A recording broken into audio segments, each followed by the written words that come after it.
ओम विष्णवे नमः। आप सभी भक्तों को हिंदू नव वर्ष की हार्दिक शुभकामनाएं और स्वागत है आप सभी का हमारे चैनल पंडिताइन जी पर। आज के इस वीडियो में आप जानेंगे कामदा एकादशी कब है, पारण समय क्या रहेगा, एकादशी के क्या नियम है और कामदा एकादशी की कथा। हिंदू नव वर्ष की पहली एकादशी चैत्र शुक्ल एकादशी को कामदा एकादशी के नाम से जाना जाता है। इस दिन एकादशी व्रत रखकर भगवान श्री हरि विष्णु की पूजा की जाती है। कामदा एकादशी का व्रत करने से व्यक्ति के सभी कार्य सफल होते हैं, सभी प्रकार के पाप नष्ट हो जाते हैं और श्री हरि की कृपा से राक्षस योनि से मुक्ति भी मिल जाती है। मान्यताओं के अनुसार जो व्यक्ति एकादशी का व्रत करता है उसके सारे पाप कट जाते हैं। एकादशी को महान पुण्य देने वाली तिथि भी माना गया है। प्रत्येक पक्ष की एकादशी का अपना अलग अलग महत्व होता है। मान्यताओं के अनुसार एकादशी का व्रत करने से हवन, यज्ञ और वैदिक कर्म कांड से भी अधिक फल मिलता है। एकादशी व्रत में कुछ नियमों का पालन जरूरी है। एकादशी के दिन कुछ बातों का ध्यान अवश्य रखें। पहले कि इस दिन भूल कर भी चावल का प्रयोग ना करें। अगर व्रत कर रहे हैं तो सिर्फ फलीहार ही करें और अगर किसी कारणवश व्रत नहीं रख पा रहे हैं तो सिर्फ सात्विक शाकाहारी भोजन ही करें, यानी कि बिना प्याज और लहसुन का। एकादशी का व्रत करने वालों को दशमी और एकादशी दोनों दिन भोग विलास से दूर पूरी तरह से ब्रह्मचर्य का पालन करना चाहिए। इस दिन भूलकर भी वृक्ष से पत्ते नहीं तोड़ने चाहिए और खासकर तुलसी जी के पत्ते। इस दिन जितना हो सके हरि नाम का संकीर्तन करें और विष्णु भगवान के मंत्र जैसे ओम नमो भगवते वासुदेव, हरे कृष्ण मंत्र का जाप करें। भगवान ब्रह्मा ने बताया है कि हरे कृष्ण कृष्ण कृष्ण हरे हरे, हरे राम राम राम हरे मंत्र के जाप से मनुष्य संसार के सागर से पार हो सकता है और इसीलिए इसे महामंत्र भी कहा जाता है। आइए अब जानते हैं कि साल 2024 में कामदा एकादशी कब है। वैदिक पंचांग के अनुसार इस साल चैत्र माह के शुक्ल पक्ष की एकादशी तिथि 18 अप्रैल दिन गुरुवार को शाम 5:31 पर शुरू होगी। इस तिथि की समाप्ति 19 अप्रैल दिन शुक्रवार को रात 8:04 पर होगी। उदय तिथि की मान्यता के अनुसार इस साल कामदा एकादशी का व्रत 19 अप्रैल शुक्रवार को रखा जाएगा। अब जानते हैं कामदा एकादशी 2024 पारण समय क्या रहेगा। जो लोग 19 अप्रैल को कामदा एकादशी का व्रत रखेंगे वे 20 अप्रैल को पारण करेंगे। उस दिन पारण का समय सुबह 5:50 से लेकर सुबह 8:26 तक है। उस दिन द्वादशी तिथि का समापन रात 10:41 पर होगा। द्वादशी समापन से पूर्व पारण कर लेना चाहिए। कहते हैं कि व्रत कथा के बिना कोई भी व्रत अधूरा माना जाता है। ऐसे में आइए सुनते हैं कामदा एकादशी की व्रत कथा और जानते हैं इस व्रत की महिमा के विषय में। दोस्तों, कोई भी व्रत कथा बिना दक्षिणा के अधूरी मानी जाती है, तो आप लोग मुझे दक्षिणा में इस वीडियो को एक लाइक और शेयर अवश्य कर दीजिएगा। अगर आप इस चैनल पर नए हैं तो इस चैनल को सब्सक्राइब करना ना भूलें। आइए अब सुनते हैं कामदा एकादशी की व्रत कथा। धर्मराज युधिष्ठिर कहने लगे कि हे भगवान, मैं आपको कोटि कोटि नमस्कार करता हूँ। अब आप कृपा करके चैत्र शुक्ल एकादशी का महात्म्य कहिए। श्री कृष्ण कहने लगे कि हे धर्मराज, यही प्रश्न एक समय राजा दिलीप ने गुरु वशिष्ठ जी से किया था और जो समाधान उन्होंने किया वो सब मैं तुमसे कहता हूँ। प्राचीन काल में भोगीपुर नामक एक नगर था। वहां पर अनेक ऐश्वर्य से युक्त पुंडरीक नाम का राजा राज्य करता था।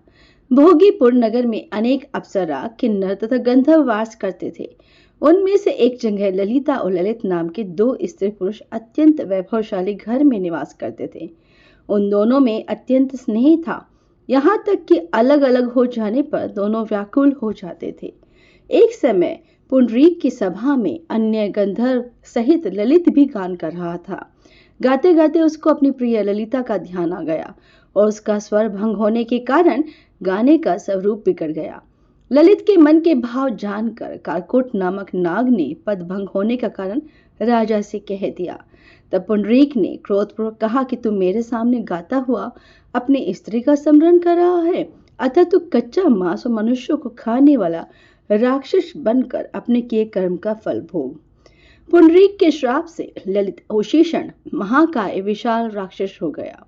उसका मुख अत्यंत भयंकर, नेत्र सूर्य चंद्रमा की तरह प्रदीप्त तथा मुख से अग्नि निकलने लगी। उसकी नाक पर्वत की कंदरा के समान विशाल हो गई और गर्दन पर्वत के समान लगने लगी। सिर के बाल पर्वतों पर खड़े वृक्षों के समान लगने लगे तथा भुजाएं अत्यंत लंबी हो गई। कुल मिलाकर उसका शरीर 8 योजन के विस्तार में हो गया। इस प्रकार राक्षस होकर वह अनेक प्रकार के दुख भोगने लगा। जब उसकी प्रियतमा ललिता को यह वृत्तांत मालूम हुआ तो उसे अत्यंत दुख हुआ और वह अपने पति के उद्धार का यत्न सोचने लगी।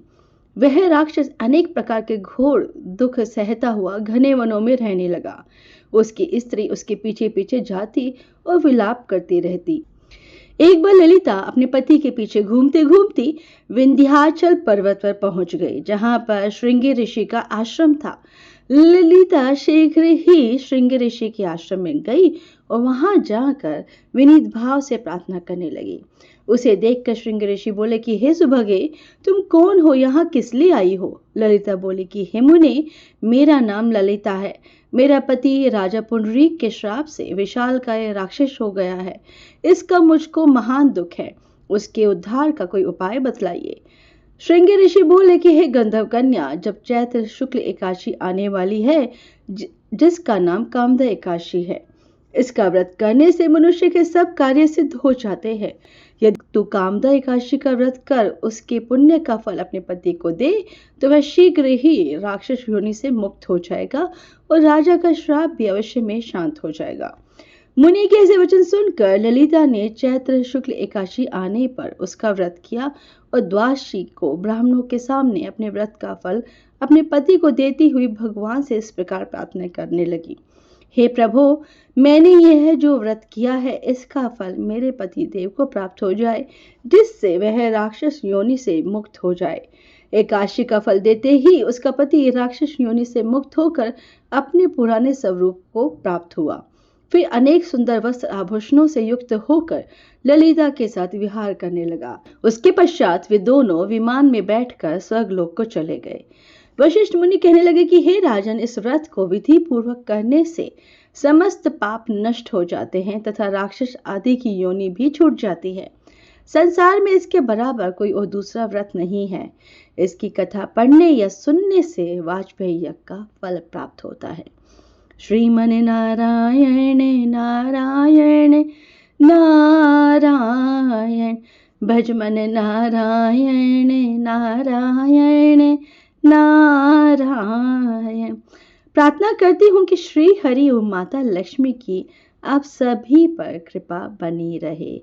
जय श्री राधे राधे। मैं हूँ आपकी पंडिताइन जी। दोस्तों, जैसे हमारे दादा दादी के समय में हर त्योहार और व्रत कथा सुनाने के लिए पंडिताइन जी होती थी, ठीक उसी तरह से मैं हूँ आपकी ऑफिशियल पंडिताइन जी। हमारे इस चैनल पर आपको मिलेगी हर व्रत त्योहार की कथा, पूजा विधि और विशेष उपाय। जैसे हर कथा के अंत में पंडित जी को दक्षिणा दी जाती है, वैसे ही आप भी दक्षिणा में मुझे थोड़ा सा प्यार और मेरी हर वीडियो को एक लाइक और शेयर कर दीजिएगा। अगर आप इस चैनल पर नए हैं तो इस चैनल को सब्सक्राइब जरूर कीजिएगा।